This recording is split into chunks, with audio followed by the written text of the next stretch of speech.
Next on MLR Weekly, retired Major League Rugby and USA Rugby star turned player rep Nick Civetta, Bryan Ray of America's Rugby News, and John Fitzpatrick of Rugby Morning. Yeah. Rugby Wrap-Ups MLR Weekly brought to you by Sheehy Auto Stores. It's easy at Sheehy. The Pig and Whistle, New York City, the world's best rugby pub. And Lean and Limber, stretching your way to a healthier lifestyle.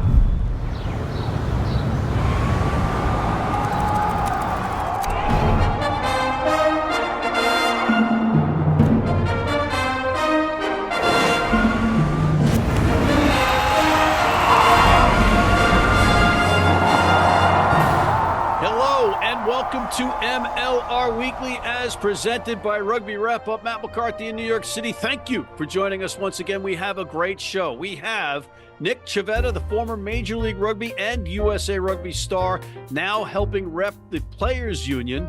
He's waiting in the wings. We also have Bryan Ray of America's Rugby News with a rant.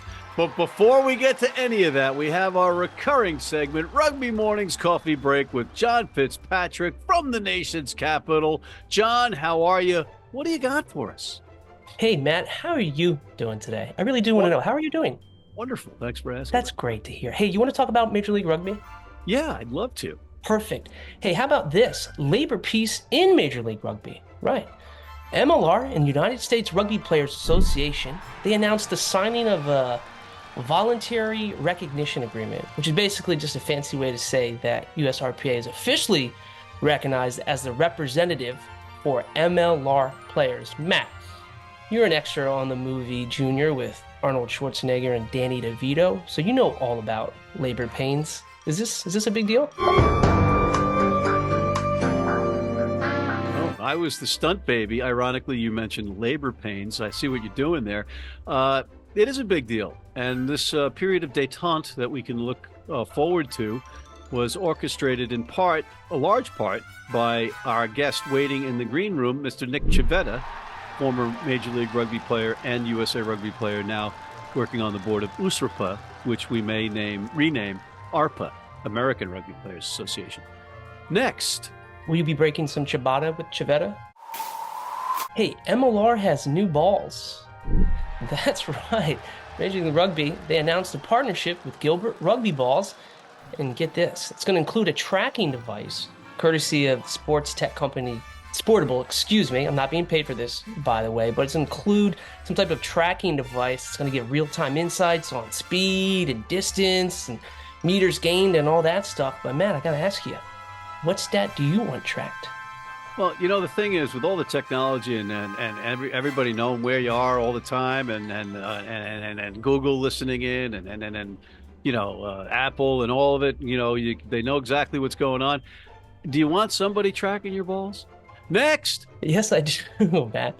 I gotta say, this seems like a jump ahead of the NFL. The NFL is still using ball and chain and all that stuff. Major League Rugby putting some tech in their balls. I love it. Hey, Matt, I don't know if you saw this, but World Rugby, they shared fixtures for the Pacific 4 series. Again, that's the USA Women's Eagles taking on Canada, New Zealand, and Australia.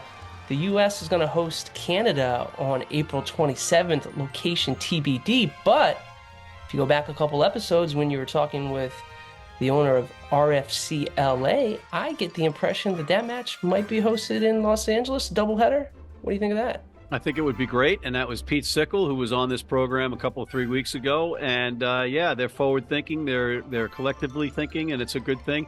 Ironically, the Canadians are going to be hosting their Pacific 4 game in Newfoundland. Next. Man, that's really all I got. I just want to know, are they going to play the national anthem ahead of the anthem games, or will the anthem have a new anthem ahead of the national anthem? Yes. Actually, Matt, I've got one more question. I noticed something. You didn't yell next. Yeah, I was criticized for annoying people by yelling next all the time, and it made this one person really angry, and that was Steve Lewis. And Steve complained to me that I can't, about my yelling next. So here I am, a kinder, softer Matt McCarthy with my nexts. Next segment! All right, on that note, I want to thank John Fitzpatrick of Rugby Morning. John, you've been great again. Let's go to a commercial break before we bring in Nick Civetta. next. Digs like a demented mole there. Need a great price on a new vehicle? Sheehy makes it easy. Easy Price shows you our lowest prices on the Mid-Atlantic's largest selection. Find your best price online or at any of our 31 dealerships. It's easy at Sheehy. Sheehy.com.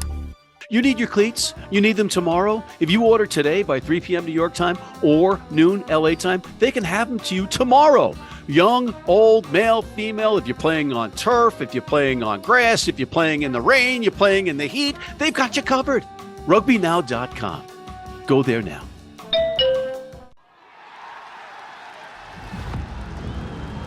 And we're back with the artist that formerly known as Nick Civetta, now Nick Civetta, calling in from England.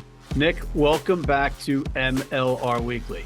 Thanks for having me, Matt. Good to be back on MLR Weekly. And the reason you're here, ladies and gentlemen, it's a breaking story. Nick is renouncing retirement to announce that he's joining the San Diego Legion, A, because he wants to be reunited with his tall pals, Greg Peterson and Charlie Hewitt, B, because he's absolutely sick of the weather in England, C, because San Diego plays on grass, and D, because he's absolutely sick of the weather in England. God, that would be that's I wouldn't say I don't dream about that, but it's certainly not on the cards. All right. So anyway, one of the reasons that you're on here is because we've had an olive branch, an agreement of sorts between the players and the owners in Major League Rugby. And not that I'm going to take full credit for this, but I'm taking full credit for this off this show and in the pubs. But in the meantime, walk us through the agreement and treat us like you're talking to the guy on the street or the girl on the street. The outcome of a number of years' work from the players to build the support to drive a campaign for organization for the Players Association, to file for an election, to demonstrate to the league that the will of the players would be heard, and culminated in a last-minute agreement with the league that voluntarily recognizes the Players Association and forgoes a labor election that was scheduled to happen in a couple of weeks, right? So fundamentally, we are at the stage now where we are the official bargaining partner of MLR players. We are desperately looking forward to the next step as an organization, right? Moving from an organizing phase where we've garnered the support of the players and moving into bargaining phase, right, where we organize ourselves and craft a collective bargaining agreement and come to the table with the league and approach trying to find common ground in a collective bargaining agreement, right, which is a completely different animal to the organization phase of the union. So fundamentally, our legal status as players has already changed. We are a unionized player base. When I say we, I mean MLR players. I'm not one of them, but as leader of the organization, we are in a position now to make full use of the rights afforded to us under the National Labor Relations Act. We can negotiate for the terms and conditions of our employment. Okay, so in terms of what you guys were looking for, this is a good thing. Yeah, I mean, this is the fundamental step, the fundamental next step in the organization, right? Now we're in a position where we can look more internally and not focus on organizing and not focus on our counterparty stakeholder, the league. We need to focus on ourselves and come to agreement amongst ourselves what it is we want to get out of a bargaining agreement, right? So it's fundamentally taking the next step as an organization to that point where the focus has changed and it's focused on the future, which is great. So let me get to this though, because you played for Rugby New York, right? And in essence, we both worked for them in different capacities. I was the play-by-play guy. You were a player. Yeah. This is an impossible question to answer, but I'll ask it anyway. If the agreement came out prior to Toronto announcing they were going out, do you think it would have had an impact on those two teams staying in the league? That's a tough question. I don't think so. I mean, fundamentally, Guy wanted out of New York, right? He thought he had buyers. The buyers weren't real, right? They didn't want to put the money down when it came to it. right? That's the story I've heard from multiple people, confirmed multiple times. Difficult, right? The Toronto situation is completely different. The guy passed away, Bill Webb passed away, which is a great loss to Canadian rugby. And a lot of stuff was tied up in probate and they couldn't get it out, right? It's a complicated situation. They couldn't find investors. Rugby Canada couldn't step in potentially. Like it's tricky. In no way can you attribute this to some existential crisis about labor peace or a lack of labor peace. You know, you look at. Well, there is a way. I mean, you can't say there's no way. I mean, listen, you look at, I mean, these investors are savvy investors, right? Are they not? These guys investing in rugby in the United States. The entire U.S. sports market is unionized and has a players association. This is the cost of doing business. If there is even a cost associated with it, it is the cost of doing business, that this is part of the landscape that you enter into. So if this spooks you, you're probably not even in the business to begin with. And right? Just to be clear, I am not pinning the timing on the players. I'm just asking the question. And, you know, being here in New York on the ground, what I would say is, I think it's watching everything evolve. I would say that potential investor was not completely imaginary. He was real. And I think he got spooked by Toronto pulling out, potentially. Yeah. No, yeah, by Toronto pulling out. I mean, I think by Toronto pulling out, that could spook an investor. The specter of a players association, that's not going to spook an investor. I think it's a ridiculous premise. Okay. All right. Well, you know, we can agree to disagree. That's okay by me. I mean, you know, that's your prerogative to believe that. Can I start calling you names? Killing investment in the MLR. You know, I see a rich landscape of owners of MLR teams who are willing to commit to the long-term success of rugby in the United States. Right? That's how I see the MLR developing. And I'm confirmation of that from the owners that they're invested for the long term. Well, absolutely. You talk to every single one of them individually. Yeah, they're all they're all spending money. They're putting it. Sorry, some of them yes, but some of them not. Right. Well, but they are putting their money where their mouth is. They're spending it. Yeah, some of them have, and some of them have decided that they are done with it. That it was an experiment that did not line up with their future investment strategy. You mean the New York ownership group, perhaps? Is that what or perhaps?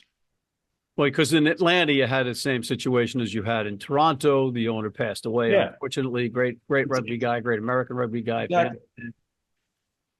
It's, you know, I guess, you know, I keep saying, I kid around with the owners that I speak to regularly, and I say, how's the heart? You know, because the model is with, you know, right now in this embryonic stage, and it's still embryonic. It's year 7. You got the reliance on, you know, some franchises, one individual, right? And that's not the ideal model. We're not the NFL. I mean, it's okay if you're Jerry Jones, right? It's a different animal. Yeah. But you know, we're seeing the issues that happen when that's the case. But at the same time, we're in year 7. We now have some accord, if you will, with the players and the owners, with the idea that they're going to build on that. Everybody's going to build on that. So I'm feeling pretty good about this season, despite the fact that we lost 2 teams. We got 2 teams. So you're the perfect guy to address this, because you have been an Eagle and you have played in this MLR setup. Do you think the Anthem should just be devoted to developing USA players for the Eagle pool? And do you think that Scott Lawrence should run the Anthem or be in charge of the Eagles? I mean, that's the Anthem is involved in the development of American rugby. Yeah, but they announced like earlier this week that there's going to be international slots on the team. And I thought that was the reality that they had to have anyway. Yeah. But, you know, and you're going to get people, you know, slamming the fist on the table. And I'm like, no, you don't have to slam. I don't know. I wouldn't really worry too much about that. I think they'll probably approach it in a smart way and have experienced guys who can contribute for the right reasons to the growth of Americans on the team. I think the mission of that team is probably slightly different to the mission of, you know, another MLR team. Right. And that'll be part of the culture of the team as well. So the foreign players that they bring in will be involved in creating that culture. So without a doubt, there'd be careful consideration into who the guys are who are in that environment. And I think Scott is involved with the anthem as well as involved with the Eagles, right? I think you need to create, as you see in any successful sports program, a pathway from, just using rugby as an example, under 17s, under 20s, under 23s, if there is such a thing, to the club teams, to the national team. You need to create a coherent pathway, right? So there needs to be processes in place that guys start to understand from a young age when they're on the anthem, wherever they may be, what it requires to be an international rugby player and what it means to be an Eagle. And this is part of fleshing out that mission, I'm sure, right? Is creating these opportunities for guys to be in that environment. He's not going to be able to do both, but would you like to see Scott in charge of the anthem or in charge of the Eagles? I don't really have an opinion. I think he'll have a hand in both. He'll be hopefully the leader of the Eagles, going forward and involved in the anthem. The man is a machine, and I look forward to seeing the work he can do for USA Rugby. Nick, once again, thank you, sir, for coming on. Yeah, no problem. All right, buddy. On that note, let's take a brief break and come back with Bryan Ray of America's Rugby News after this. I wouldn't like to be at the bottom of that. If you're in New York City and want to watch some great rugby, have some great food, and some great times, go to the world's best rugby pub, the Pig and Whistle on West 36th Street.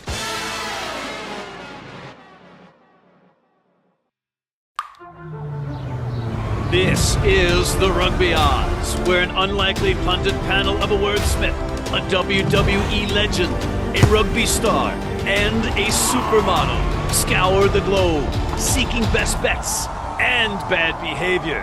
Are you not entertained?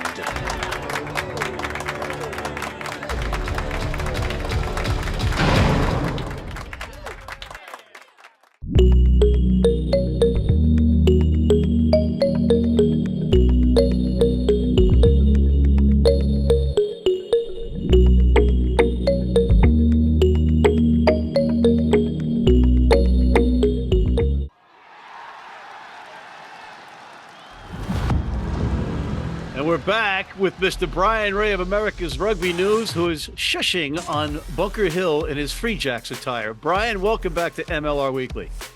Great to be here. It's a little bit chilly where I am, but thankfully I have this MLR champion New England Free Jacks jacket to keep me warm. That's your cold voice?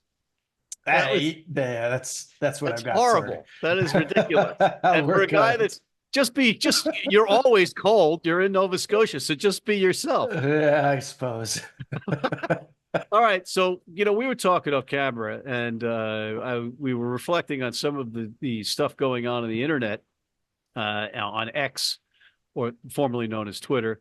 And you were specifically getting your gander up. I don't know, what is that expression. Anyway, you know what I'm trying to say. Yeah, I saw the trade that Anthem made with San Diego, which was terribly worded when it was announced, by the way. So it's a loan deal. They get James Rivers, the second row from San Diego. You're angry on behalf of grammarians everywhere because of the poor wording? Yeah, that's just one aspect of it. Communications in general at MLR suck, but that's a topic for another day. No, what really annoyed me was that San Diego is getting an extra import slot for the 2024 season as a result of this one-year loan of their player going to Anthem to get much-needed game time. I just think this is a ridiculous decision by MLR to allow Anthem to do that, to trade some of their import cards. Now, to clarify for people who don't understand, at the beginning of every season, each team gets 10 import cards. They can field 10 international foreign players. Right, foreign players. It's not importing cheese, or wine. It's to get an overseas player, right? Okay, so 10 overseas players who aren't domestic eligible within their 23, and they can trade with other teams if they want to. If they only want to field, 9 of them, they could trade a card to someone else. This is the system that MLR has. Last year they brought in this thing unbeknownst to me, but I just was informed that there's a maximum now of 12. You could trade for 2 extra cards. Like New England last year, for example, had 12. They could use 12 in their 23.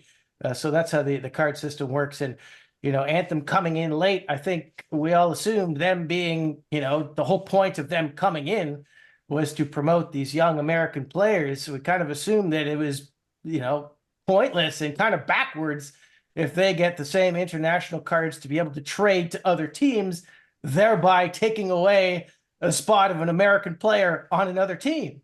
The Anthem traded a foreign spot to San Diego and got an American back in return. Isn't that exactly what the team is supposed to be doing?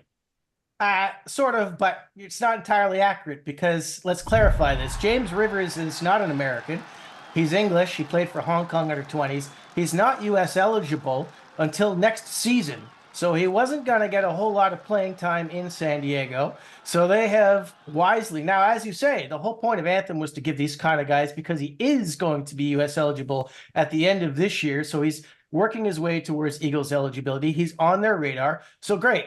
Instead of him riding the pine for most of the year, he goes. He's a project player. Right. He'll get playing time. That part is good. I have no issues with the loan deal. I think that's fantastic. What I have an issue with is Anthem taking one of they're allowed, the MLR has given them the ability to trade 4 of their foreign cards. Sorry. So we don't international slots. 4 of their international slots to other teams. So I have an issue with San Diego now being able to field an extra player because of this arrangement that they've had. You're taking away foreign player. You're taking away a match day 23 spot from an American player by doing that. Like, I don't see how this is, this just seems to me completely backwards. Why would you allow Anthem to do that? And why would Anthem fundamentally want to be doing that when the very point of them coming into the league is to promote American players getting more playing time? But let me give you an example where I have a real issue with this. Let's take Old Glory, okay? We don't know who's getting these other cards yet. So this is an assumption. I don't know that Old Glory is getting a card and whatever. But if Old Glory got a card, who is going to miss out on playing time? They're going to be able to play, Facundo Gattas and Martin Vaca, both of their international hookers, instead of Koi Nelligan. Or maybe John Rizzo misses out for Perry Humphreys coming on the bench. Or maybe Colin Gross misses out on playing time. If you look at Houston, instead of having to choose between AJ Alatimu and Davy Kutzer within their limit, now they can have both. And Max Schumacher, this number 2 overall pick in the draft, is losing game time. Why are we doing this? Why are we allowing Anthem to trade these things? You could say, yes, they're the same. Scott Lawrence was on this program a week ago saying, hey, they wanted us to be sure that we have the same salary cap and operated the same as other teams, But let's just face the truth here. This is not the same as the other 11 teams. This team is backed by World Rugby and the other Major League Rugby owners and effectively operated by USA Rugby. Their number one point of them coming into existence is to play American rugby players. It's not to win the MLR championship. That's a secondary benefit for them. Can we not be honest about that? I mean, yes, they want to be competitive, but that's the truth. That's the truth. That's been abundantly clear, or made abundantly clear. I'm not so sure. You're saying USA Rugby is running the show, but it's really World Rugby that ultimately calls the shots because they're the majority owners. Okay, but we're getting into semantics here. We're getting into the weeds. They're operated differently from the other. They are a different team by the nature of the whole thing. The whole concept here is different from the other 11 teams. Number 2, the league is allowing them to trade. They're giving them these 4 international slots, and they're making an exception for this one team, saying, well, these guys are only going to hire a handful of foreign players anyways, just to make sure they're a little bit competitive. So we're going to allow them to trade 4 of these international slots. But by doing that, you're taking away 4 American players in the match 23. For every one of those slots they trade, an American player is losing time on another team. I just fundamentally think this is a mistake. This is a bad decision. Either you don't let them do this, or Anthem as an organization should say, what are we doing? Why are we taking game time away from an American player on another team when we want American players to play? So you're saying it's not taking away the jobs from the Anthem, it's taking the jobs away on other teams. Exactly. It's fantastic that Rivers is going to Anthem. Like you said, that's exactly what this whole program was meant to do. A guy like Logan Widener, who's coming in from Old Glory to play with them. Awesome, great, wonderful. That's what we want. But we don't want on the other side these 4, and you might say, hey, it's only 4 cards, whatever, but that's 4 American players who could be getting game time on other teams who are now losing time because you're allowing them to trade these international foreign player spots. So my argument is they either shouldn't be allowed to do this, or Anthem should just say, we're not going to do this because it's backwards to what we're trying to achieve. So what should they do with their the 4 international slots? Nothing. What? Nothing at all. What? Nothing at all. Why? Why? Listen, look at this deal with Rivers. Look at this deal with Rivers. Why does San Diego need to get an international player spot return? Rivers isn't going to play for San Diego. It's a good deal for San Diego because he goes to Anthem for a year, probably a starter or at least in the 23 most days, gets a season of good game time, returns to San Diego, a seasoned player and US eligible next season. That's a good deal for San Diego. Anthem gets exactly what they want. They want a young, promising Eagles prospect to come and play for them. It's a good deal for both teams. Throw some cash in there. I don't see why you need the international slot in the first place.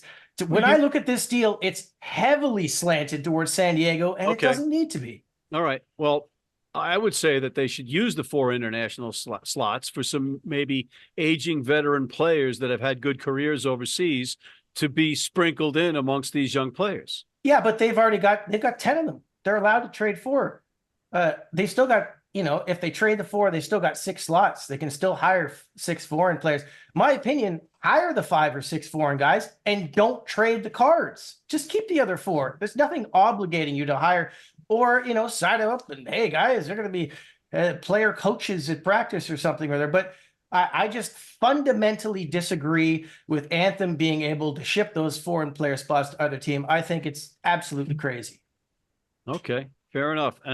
We're basically out of time, but I just wanted to point out that you look absolutely great in Free Jacks attire. And ladies and gentlemen, he's wearing the Free Jacks attire because they gave it to him. You hear that, MLR teams? You want Bryan Ray in your kit. You don't want him to have to pay for it. That was my big contribution to this segment, other than looking like an absolute idiot. On that note, we are out of time. I want to thank Mr. Bryan Ray of America's Rugby News and the New England Free Jacks, and John Fitzpatrick of Rugby Morning, and Mr. Nick Civetta. He, formerly of USA Rugby and Major League Rugby, now repping the Players Union. And thank you for tuning in. Please check out our other shows, including the critically acclaimed The Rugby Odds, the College Rugby Wrap-Up. Hit that subscribe button on YouTube. Check us out on TikTok and YouTube Shorts. And please join our American Red Cross blood donor team.